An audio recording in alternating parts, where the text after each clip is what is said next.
Coach was very high on. He called it all last year, but I got bad news for you, Coach. Ooh, their win total set at 9.5, and people are fired up about it. Cheers.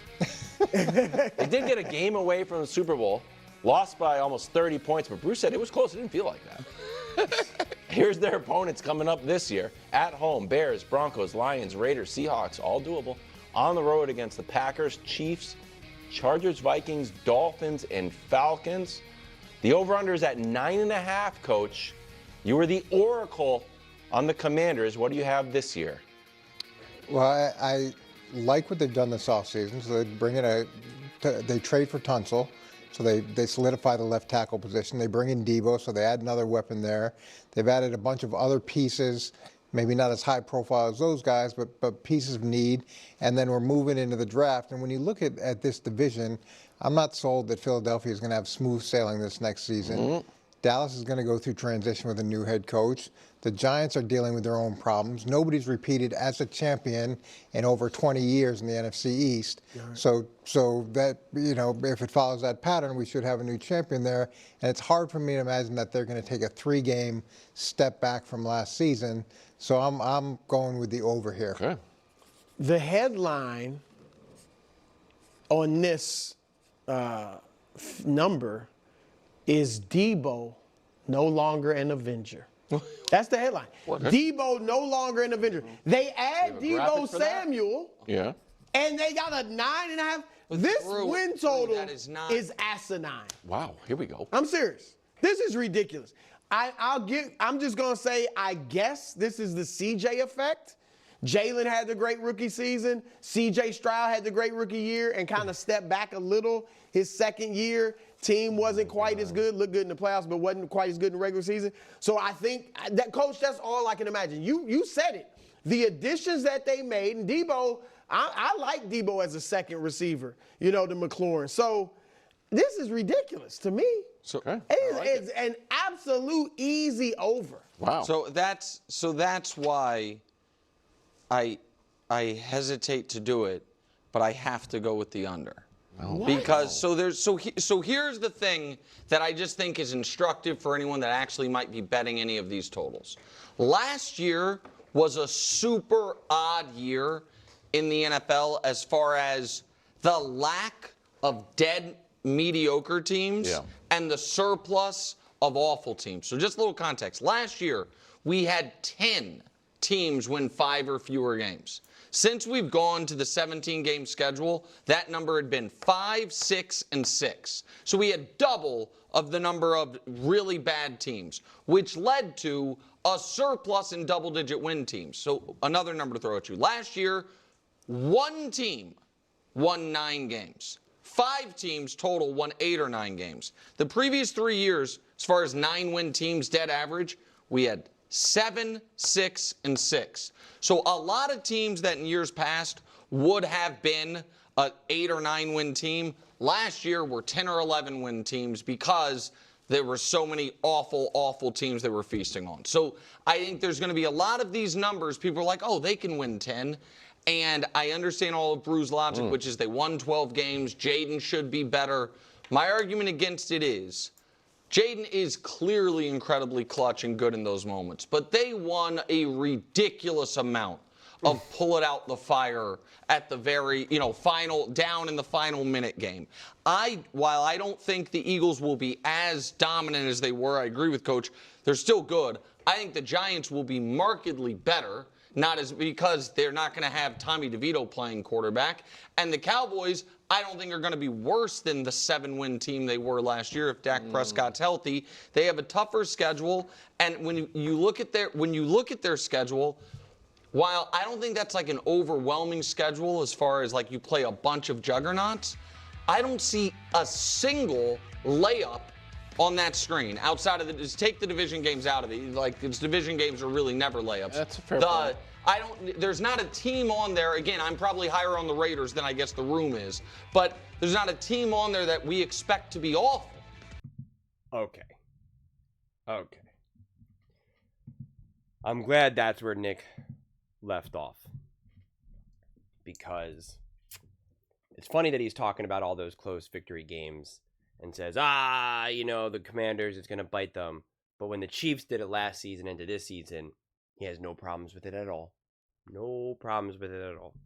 And now, suddenly, Nick Wright believes in Sam Darnold and the Seattle Seahawks.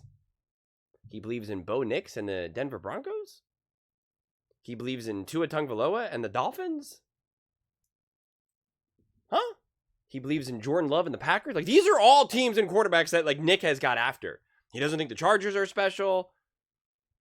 All of a sudden, I don't get it. And yeah, so it's funny. This isn't a tough schedule. How do I want to phrase this?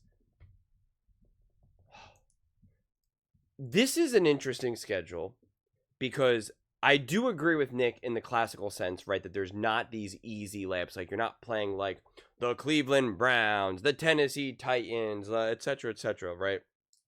Like, I do think the Bears will be pretty good. I do think the Broncos will be pretty good. I do think the Lions will be pretty good. I do think the Raiders will be pretty good. I do think the Seahawks will be pretty good. I do think the Packers, like, I do think all of these teams will legit be pretty good.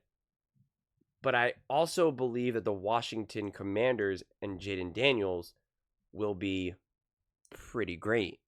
So, pretty great beats pretty good more often than not. Now, again, it's going to be fascinating to see, like, how much does a step forward does Bo Nix take with Denver Broncos? How quickly does Caleb Williams and Ben Johnson right this ship?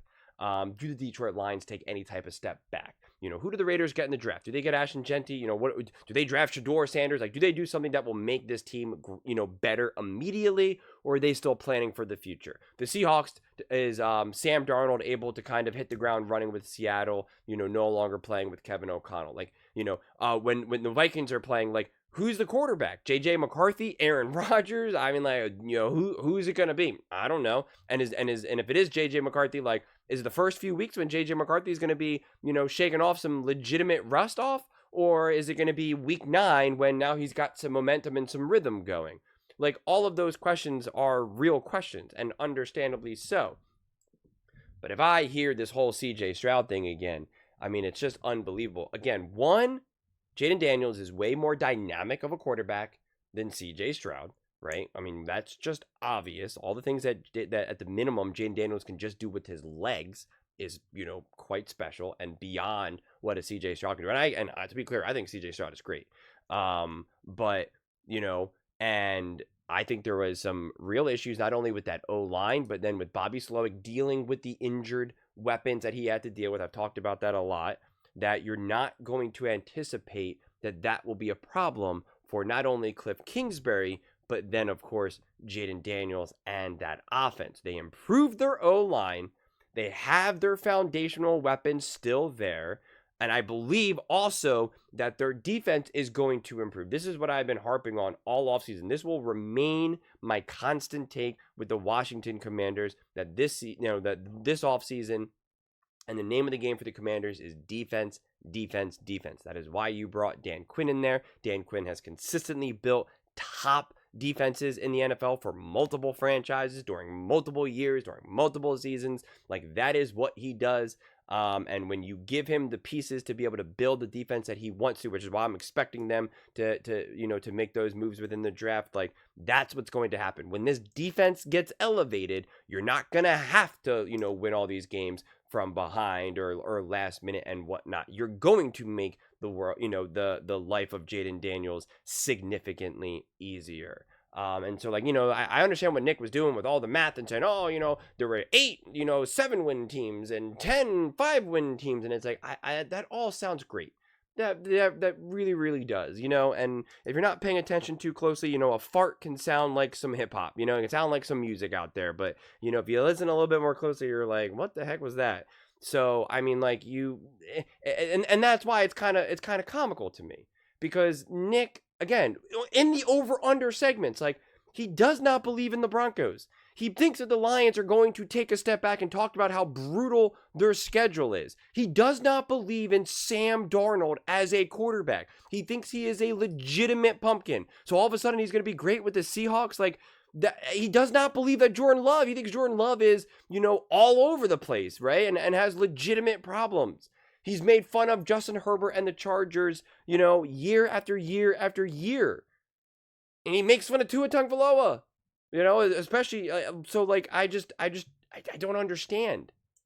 Again, if you want to say that you believe that the Commanders will win under 10 games, like, you kind of have to give me some better reasons for that. And like I said, it's actually fair to say, you know, 9.5 is actually a perfectly fair number. Because I said this in some of my previous over-under videos, like, when you look around what Vegas is saying, all the divisional winners, most of them, they're all at 11.5. So like that makes sense. It makes sense to then put the Commanders, if you're predicting that the Eagles are going to win the division, which is the appropriate prediction. Again, you could be the biggest Commanders fan. It makes sense that they're the reigning Super Bowl champions. So it makes sense that, you know, that they're, you know, predicted to win the division. It makes sense then to put the Commanders at like 9.5. You know, because if you have the Eagles at 11.5, the over-under, let's say they only win 11, and the Commanders, you know, over-under, they get the over, they win 10. Like, it's just, when you're looking at it mathematically and trying to, you know, bait people into, you know, betting, like, that's what makes sense. And again, make no mistake about it, nothing I'm saying here is meant to, like, you know, influence anyone's, like, please don't, you know, take any over-under based on me, ever, ever, ever. But, you know, if we're just looking at it more logically and mathematically, then it's totally a fair game. It is hard for me to see this team, like, because the way how I kind of look at it when I look at an over-under, especially since it's obviously, you know, 0.5, I think to myself, okay, it's at 9.5. Do I think that the Commanders will win 8 games? And like, that feels wrong to me. Like, I'm just like, they're going to win 8 games? Like, So let's just very quickly, since I've already kind of taken this longer, let's just go through the easy wins. I've already explained this so many times. It doesn't mean that they're guaranteed wins. Doesn't mean that it's actually easy, but it's the games that they should, in theory, should win, and the games that they'll lose. It's not to say that they can't win, and it's not to say that this is a prediction, but it's just, you're just trying to find a baseline, you know, and, you know, they should beat the Bears. They should beat the Raiders. They should beat the Seahawks. They should beat the Packers. They should beat the Vikings, again, with a rookie quarterback. They should beat the Dolphins. That's 6 wins right there. That's 6 wins right there. You have to imagine that they should at the very least be able to beat the Cowboys and Giants at least a collection of 3 times, maybe twice, you know, maybe it's 1-1-1-1, and then maybe you split with the Eagles 1-1-1-1, you know, that's 9 right there. You know, and again, this is obviously not a hard science. I'm not saying you're going to win all those games. I'm not saying that the Packers aren't going to be great. Like, and that's the thing too. I think when you look at some of these other teams, where the Commanders are right now in their development with Jaden Daniels, and just, you know, they've obviously completely changed this team around. When you're trying to figure out how good of a team you'll be, you've only done it for 1 year, and so it does make sense that the Commanders are going to be a little bit more influenced by not only the order of the schedule, like when these games actually unfold, as well as how good are the Broncos going to be? How good are the Packers going to be? You know, how good are the Chargers going to be? Like, those are real question marks, because I believe that the Broncos could legitimately take a big step forward. I do believe, you know, again, the Packers are a little bit harder for me to gauge right now. I want to see what they do in the draft. But, like, you know, again, does Jordan Love get settled? Do the Chargers, you know, now that it's the second year with Harbaugh and Herbert, I believe that they should be able to take a big step forward, you know, but do they? To me, I'm looking more, like, I believe in who the Commanders are. So to me, I'm really kind of looking like, well, are the Broncos, you know, the number 1 in the AFC West? You know, like, are they battling the Chiefs right now? Do they usurp the Chiefs? Like, it's a possibility. I'm not saying it's my prediction, but I am firm on it being like a legitimate possibility. So to me, like, there's just some of those true question marks when you're looking at some of these other teams and trying to gauge where do the Commanders fit when playing each other, which is why, of course, it's like, you know, it's a little bit more straightforward when you're looking at some of these other lesser teams per se. They do have a lot of these kind of like, I don't know, what do the Bears look like? What are the Broncos going to look like? Do the Lions take a step back? I don't know. How much of a step forward can the Raiders take, you know? What do the Seahawks look like with Sam Darnold? Like, there's question marks, right? Like, there's true question marks. So it does make it a little bit harder. So I think 9.5 when you compare it to all the other teams.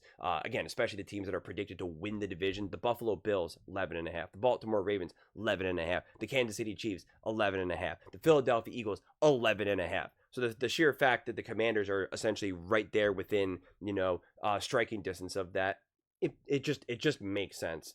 But again, to ask yourself, can they win 8? Will they win 8 games? And I know technically the under would also classify as 9, but if they can win 9, then they can win 8. So it's just kind of like, is 8 on the table? If you don't believe that 8 is on the table, then you're saying, okay, they're going to win 9 or more, then you should probably be leaning on the over.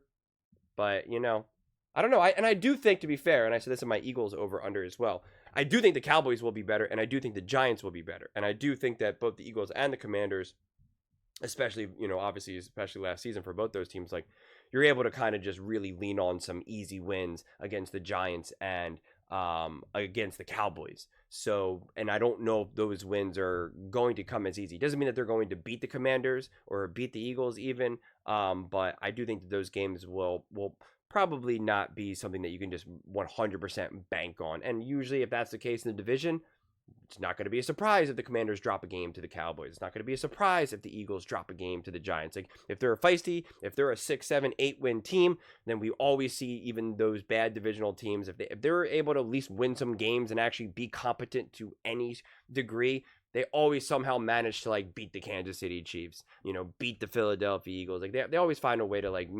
the Cleveland Browns beating the Baltimore Ravens. Like, those games always find their way.